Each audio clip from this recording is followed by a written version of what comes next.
Assalamualaikum warahmatullahi wabarakatuh. Selamat siang untuk rekan-rekan yang sudah hadir di Zoom meeting hari ini dengan pelaksanaan presentase tugas dari Ibu Rati Anggorowili selaku dosen mata kuliah Statistika Ekonomi dan Bisnis, dan kami kelompok 2 dari kelas MJ201 sepakat untuk memilih topik materi statistik ruang lingkup dan kegunaannya serta ukuran angka indeks. Dan kami ada Mbak Nurwati, terus ada Mbak Maria, dan saya sendiri yaitu Kristiana. Baik, kita akan memulai membahas bentar,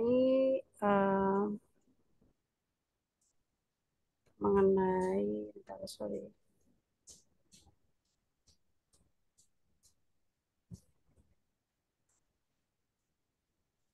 Sudah muncul kah? Sudah muncul kah rekan-rekan semua? Sudah. Baik, kita akan mulai membahas mengenai eh, ruang lingkup ruang lingkup dan kegunaan statistika ekonomi dan bisnis yang akan disampaikan oleh rekan saya, Mbak Maria. Silakan. Baik, selamat siang dan terima kasih atas kesempatan yang diberikan kepada saya dan saya akan mempresentasikan tugas yang diberikan oleh Ibu dosen. Permasalahan ekonomi, baik manajemen maupun akuntansi ekonomi makro yang dihadapi oleh manajer, direktur, pemilik perusahaan, bahkan karyawan dalam suatu perusahaan. Terkait dengan permasalahan yang dihadapi tersebut, maka diperlukan kecepatan dan kecekatan dalam pengumpulan data sehingga dapat disajikan sesuai kebutuhan sehingga menjadi sumber informasi yang tepat untuk pengambilan keputusan.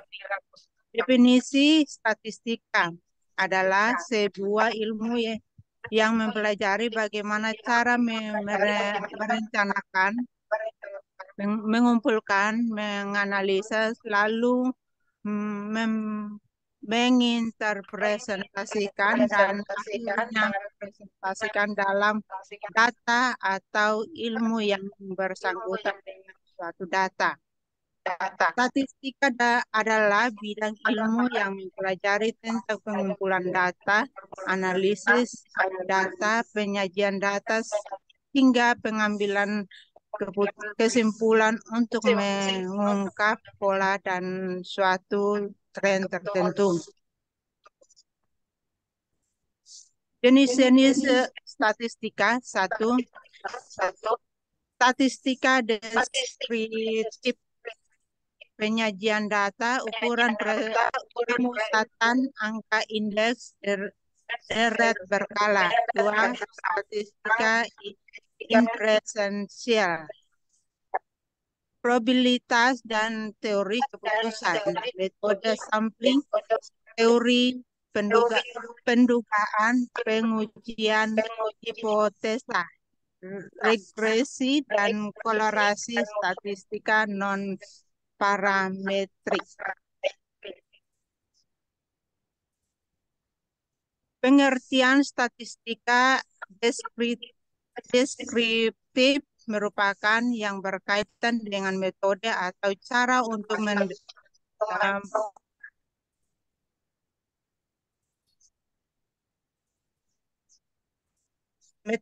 atau cara untuk mendeskripsikan, menggambarkan atau mengurangi data.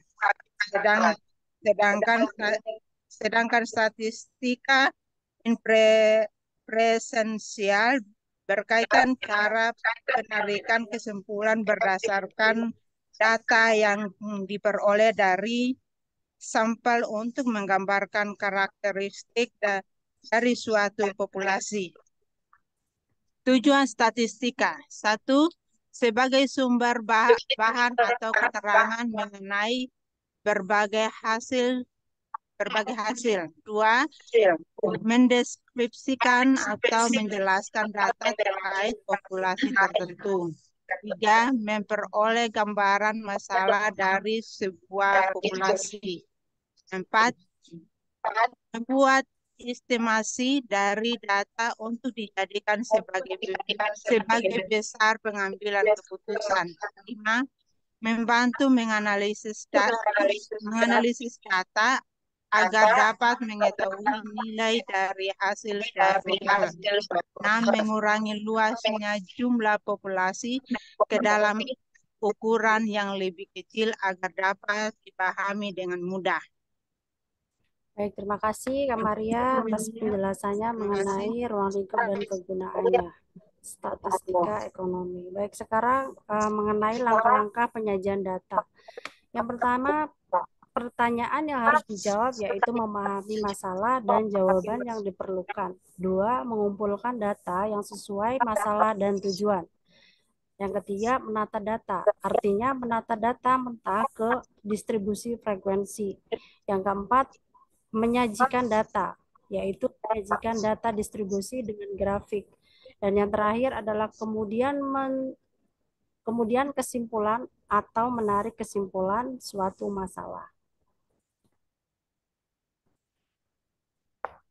Pengertian distribusi frekuensi ialah pengelompokan data ke dalam beberapa kategori yang menunjukkan banyaknya data dalam kategori dan setiap data tidak dapat dimasukkan ke dalam 2 atau lebih kategori. Kemudian tabel frekuensi adalah pengelompokan sejumlah data menjadi kelas yang tidak terkait satu dengan yang lain yang menunjukkan jumlah pengamatan dalam tiap kelas. Langkah-langkah dalam pembuatan tabel distribusi yang pertama mengurutkan data dari yang terkecil ke yang terbesar atau sebaliknya. Yang kedua, membuat kategori atau kelas, yaitu data dimasukkan ke dalam kategori yang sama untuk menentukan jumlah kategori atau kelas. Dapat menggunakan rumus Struggle, yaitu K sama dengan 1 ditambah 3,322 log N. Dengan keterangan K adalah banyaknya kelas interval dan N adalah jumlah data. Kemudian untuk mencari interval kelas, yaitu nilai tertinggi dikurang nilai terendah, kemudian dibagi dengan jumlah kelas. Kemudian di sini ada contoh soal. Diketahui nilai ujian statistika semester dari 80 siswa SMA Kota Brebes tahun 2022. Berikut ini adalah data petahnya. Jadi data ini masih belum terkelompokkan ya. Jadi data ini masih belum berurutan. Kemudian kita membuat data ini jadi terkelompokkan. Berikut ini adalah data yang sudah diurutkan. Jadi dari yang terkecil hingga yang terbesar. Jadi di sini nilai terkecilnya adalah 30 dan nilai terbesarnya adalah 98. Kemudian untuk penyelesaiannya adalah kita untuk mencari range-nya. Range adalah nilai tertinggi dan nilai terendah. Sebentar, saya mau cari.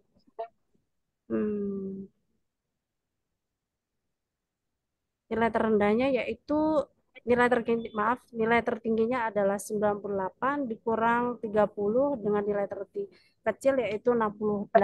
Kemudian untuk mencari jumlah kelas yaitu K sama dengan 1 ditambah 3,22 log N, yaitu di sini N-nya itu adalah jumlah siswa, yaitu sekitar 80 siswa. Jadi log 80 itu adalah 1,908. Kemudian 1 ditambah 6,321. Kemudian hasilnya adalah 7,321. Kita bulatkan menjadi 8. Kemudian untuk mencari kelas interval, yaitu dengan rumus range dibagi jumlah kelas, yaitu 68. Di sini ada 68 adalah jumlah range-nya. Kemudian dibagi dengan jumlah kelas. Nilai range dibagi dengan jumlah kelas, yaitu 68 dibagi 8, yaitu 8,5. Kita bulatkan menjadi 9. Nah, kemudian untuk tabel frekuensi 38 sampai 30 sampai 38 itu frekuensinya ada 3. Kemudian 39 sampai 47 ada 3. 48 sampai 56 itu ada 14, kemudian 57 sampai 65 itu ada 13, kemudian 66 sampai 74 itu ada 16, 75 sampai 83 ada 18, kemudian 84 sampai 92 itu ada 8, kemudian 93 sampai 98 itu ada 5. Jadi ketika kita totalkan di sini semua itu 3 ditambah 3 ditambah 14 ditambah 13 tambah 16 tambah 18 tambah 8 tambah 5 itu adalah 80. Jadi pas sini. Kemudian berikut ini adalah uh, kurva histogram. Dari data yang kita dapat, maka kita bisa memasukkannya ke data kurva histogram. Jadi berikut bentuknya ya. Selanjutnya kurva algif. Kita untuk membuat kurva algif, kita harus mencari dulu. Nah, ini bentuk kurva alginya, tapi kita harus mencari dulu di sini frekuensi, kemudian kita mencari frekuensi kurang dari. Jadi kurang dari itu kita menghitung dari 3. 3 ditambah 3 itu 6. 6 ditambah 14 itu adalah 20. 20 ditambah 13 adalah 33. Kemudian 33 ditambah 16 adalah 49. 49 ditambah 18 adalah 67. 67 ditambah 8 adalah 75. 75 ditambah 5 adalah 80. Kemudian kita untuk mencari frekuensi lebih dari. Nah, frekuensi lebih dari itu jadi nilai nilai 80 atau jumlah siswa itu dikurangkan dengan jumlah frekuensi. Jadi 80 dikurang 3 itu adalah 73. 77. 77 dikurang 3 adalah 74. 74 dikurang 14 adalah 60. 60 dikurang 13 adalah 47. 47 dikurang 16 adalah 31. 31 dikurang 18 adalah 13. 13 dikurang 8 adalah 5. Jadi setelah kita dapat datanya seperti ini, maka akan jadi seperti ini bentuk kurva ogifnya. Dan kita juga bisa membuat dalam bentuk kurva poligon.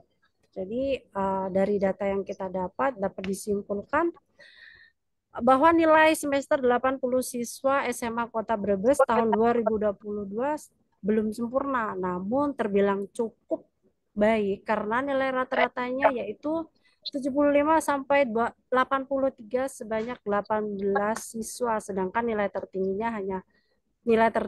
yaitu 93 sampai 98 hanya 5 siswa, sorry.